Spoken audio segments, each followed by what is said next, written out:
नमस्कार दोस्तों, स्वागत है आपका हमारे चैनल पर, जहां आज हम एक गहरा, आध्यात्मिक और रहस्यमयी सफर करेंगे। यह वीडियो है प्राचीन ग्रंथों में छिपे योग के रहस्य, जहां हम वेद, उपनिषद, गीता और योग सूत्र के उन गूढ़ विचारों की खोज करेंगे जो योग को सिर्फ व्यायाम से बहुत ऊपर ले जाते हैं।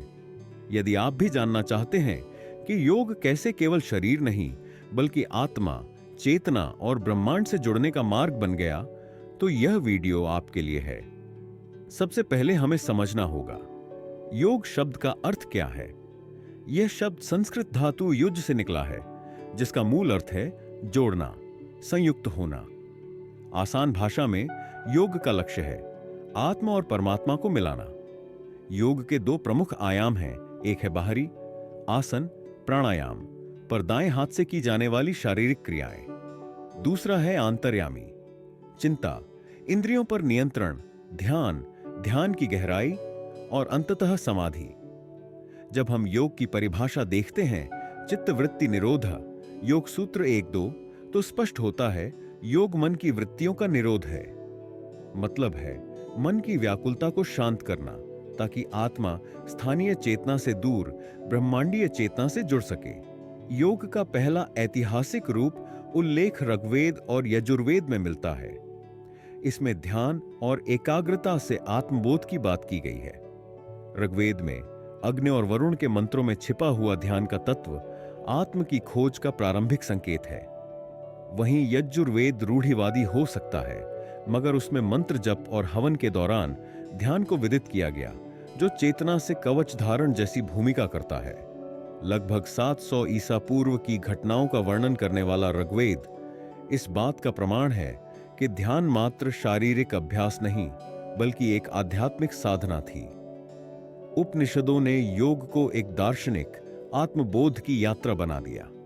ब्रह्म सूत्र कहा, ध्यानम आत्मविज्ञानाय अथवा तत्त्वम असि, जैसा मैंडुक्य उपनिषद का मर्म तू वही है। यह एक सार्वभौमिक सत्य की अनुभूति कराता है। ध्यान से क्या होता है?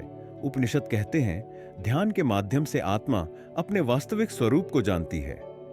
वह अपना समग्र रूप, विस्तृत शून्यता और ब्रह्मांडीय अस्तित्व को पहचानती है।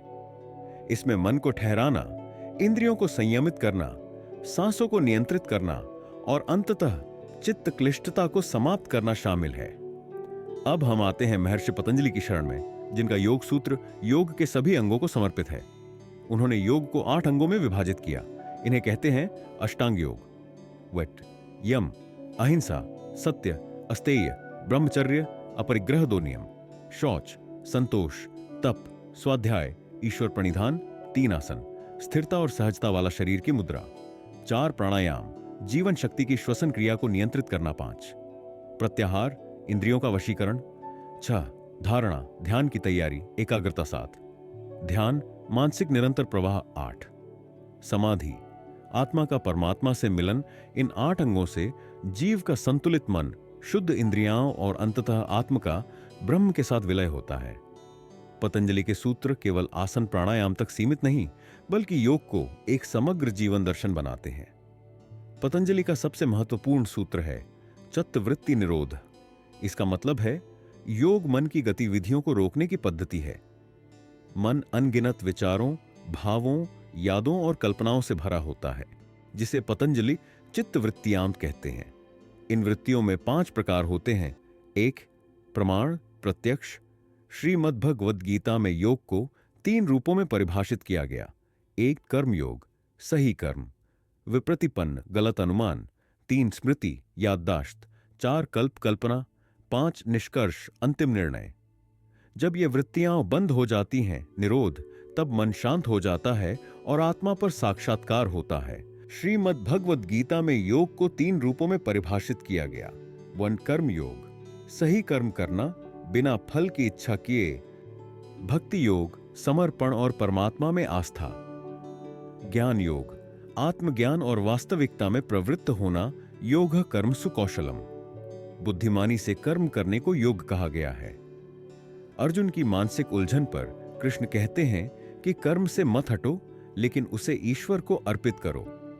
इसी गीता दृष्टिकोण से स्पष्ट है कि योग सिर्फ आसन प्राणायाम ही नहीं, बल्कि जीवन के हर कर्म को पवित्र और नामूल्य बनाता है। हठ योग में शारीरिक साधना प्रमुख है। आसन जैसे पद्मासन, शीर्षासन, प्राणायाम, अनुलोम विलोम, कपालभाति आत्मा की शुद्धि के लिए, जबकि तंत्र योग में कुंडलिनी जागरण, चक्रों का संतुलन और नाड़ी तंत्र की गहराई होती है। यहां ऊर्जा का प्रवाह यम नाड़ी से ऊपर उठता हुआ अंग के प्रत्येक चक्र को सक्रिय करता है, मूलाधार से लेकर सहस्रार चक्र तक। परम उद्देश्य है शरीर, मन और चेतना का एकीकृत स्तर प्राप्त करना।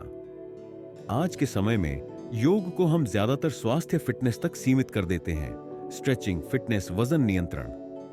लेकिन इतिहास यह संकेत करता है कि प्राचीन योग आत्मज्ञान, समाधि प्राप्ति और अधिकारों की चेष्टा रहा है। क्या हमने योग को केवल एक्शन में बदल दिया? आधुनिक योग स्टूडियो में अभ्यास करने वाले लोग समाधि की सीमा तक नहीं जाते, हालांकि इच्छुक हो सकते हैं, लेकिन समय और मार्गदर्शन का अभाव रहता है। जब हम योग को केवल बाहरी तरीके से देखें तो ब्रह्मांडीय पहलू गायब हो जाता है। योग का अंतिम लक्ष्य है मन, शरीर, आत्मा और ब्रह्मांड को एक करना। जो व्यक्ति लगातार अभ्यास करता है, यम, नियम, ध्यान, समाधि तक, वह ब्रह्मांडीय ऊर्जा का अनुभव कर सकता है। तज्जों का अनुभव, चेतना का विस्तार, भगवत्व की अनुभूति, मैं सब में हूं, सब मुझ में हूं। शून्यता, साक्षात्कार, निर्विकल्प एवं निर्विघ्नता की स्थिति। दोस्तों, हमने आज जाना, योग वास्तव में एक विज्ञान नहीं, बल्कि एक आध्यात्मिक अनुभव है। योग शरीर मस्तिष्क की स्वच्छता में सहायक है। यह मन की वृत्तियों को नियंत्रित करता है और हमें अंततः ब्रह्मांडीय चेतना से जोड़ता है।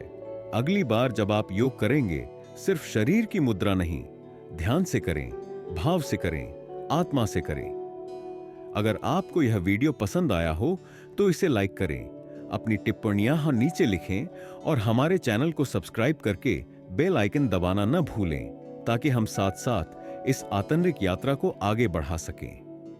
धन्यवाद।